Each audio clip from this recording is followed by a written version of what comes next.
right, it was day 3 of the Democratic National Convention. It continued in Chicago with Minnesota Governor Tim Walz accepting nomination for Vice President. Talk show host and longtime Democrat supporter Oprah Winfrey also made a very surprise appearance, and she exhorted voters to vote for quote-unquote joy.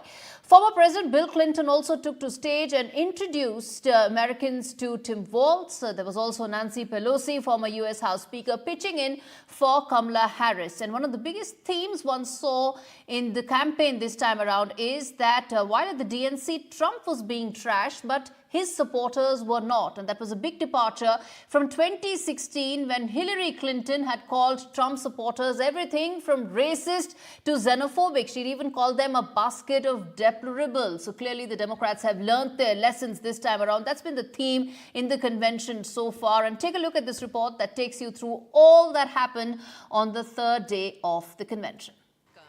Oprah Winfrey. Stars continue to line up at the Democratic National Convention. Legendary talk show host Oprah Winfrey received big cheers when she made an unannounced appearance at the DNC arena. She urged the undecided voters to cast their ballots for Democratic presidential nominee Kamala Harris. Let's all choose Kamala Harris! And took a swipe at J.D. Vance's "a childless cat lady" comment. And let us choose inclusion over retribution. Let us choose common sense over nonsense.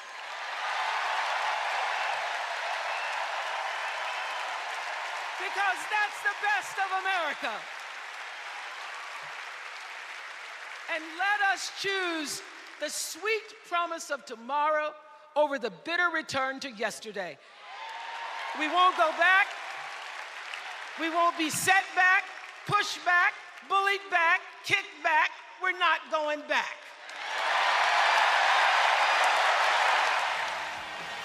Former President Bill Clinton, while addressing his 12th Democratic Convention, cautioned Democrats against complacency and said that the country needs Kamala Harris as president.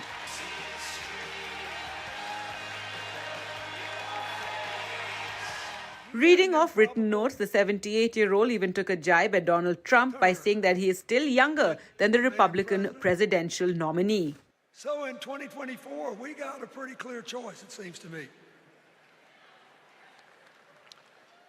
Kamala Harris for the people,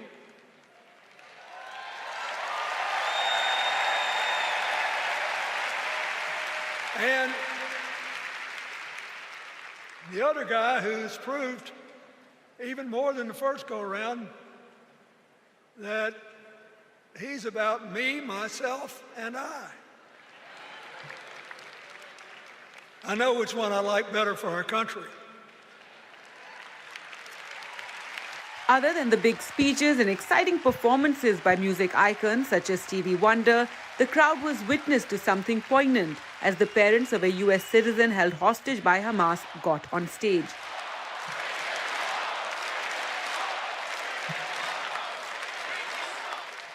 The crowd now awaits Kamala Harris, who is set to deliver her speech on the final day of the convention on Thursday. With Vishal Vivek, Gargi Rawat for NDTV. All right, let's get in. Kane Farabaugh, who's reporter at Voice of America, joining me live on the broadcast. Kane, you've been tracking the convention the last 3 days. Day 4 is set to begin now. Take us through what's expected. There's, of course, Kamala Harris's big speech. But tell us, what's the mood like right now? Well, each day here at the United Center in Chicago, the crowds have seemingly been getting bigger. Last night we tried to go on to the convention floor, and it was very difficult just to navigate it around all of the delegates, and a lot of people standing around to watch the moment in which Minnesota Governor Tim Walz was going to give his speech. So I guess at least the sense among us here in the media is that excitement or that enthusiasm and that crowd on the floor of the convention hall is going to get bigger tonight, because tonight is the marquee moment. This is when Vice President Kamala Harris is going to speak to these delegates, and because this is in prime time on television, social media feeds, digital broadcast, everybody will be watching this to see what Kamala Harris has to say about the issues that are concerning voters. Those issues are kitchen table issues like the economy, border security. Also, this is an opportunity for her to talk about the war in Gaza and her administration's or her potential administration's plans and policies to influence what's occurring there in the Middle East. Right. And right now, as far as some of the speeches that took place in the last 3 days, the who's who of the Democrat Party solidly behind Kamala Harris, what's been the campaign like right now, and where does it go from here? Well, actually, the campaign itself right now is in its infancy, so to speak. I mean, Kamala Harris has been a candidate less than 4 weeks, and announcing Tim Walz as her running mate has actually occurred in the last couple of weeks. So what happens here on the convention floor is really the scene setter, or the stage presence. What has to happen when they are done here, which will happen tonight, is they will have to articulate these positions to the general public on the campaign trail, and they have less than 80 days to do that. The election is in November. It's November 5th here in the United States. But something that we should also point out, the deadline is not November 5th. People are going to start voting in September. Early ballots can be cast in Pennsylvania starting on September 17th, I believe. And so the decision that voters will make, and what we're talking about here, are independent or unaligned voters. Those independents, or those people that don't belong to a political party, the Republicans or the Democrats, these independent voters are the ones that these candidates are going to have to try to convince to support them if they're going to succeed in November election. That's really who these campaign messages are targeting. This convention is meant to get all of the Democrats shored up behind their nominees. It was also the same for the Republicans in Milwaukee last month. And so now the stage will be set for these candidates to get out on the campaign trail and start talking about the issues that these independent voters want to hear about, so that they can convince them to cast their ballot for their candidate. Right. And after, now that, of course, it is going to culminate with Kamala Harris' speech, and she officially, of course, has been nominated as the Democrat candidate.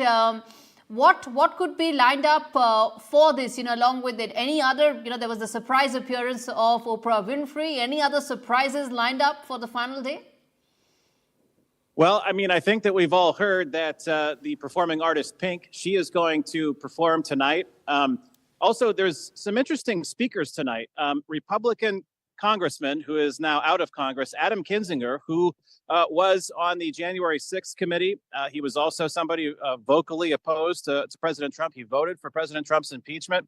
He is going to speak relatively close to when Vice President Kamala Harris gives her acceptance speech. And so I think that there's going to be a lot of attentiveness into all of the speeches that are happening here. But of course, these performers are also the things that get people energized and get people excited. And so we'll see what happens here on the convention floor tonight.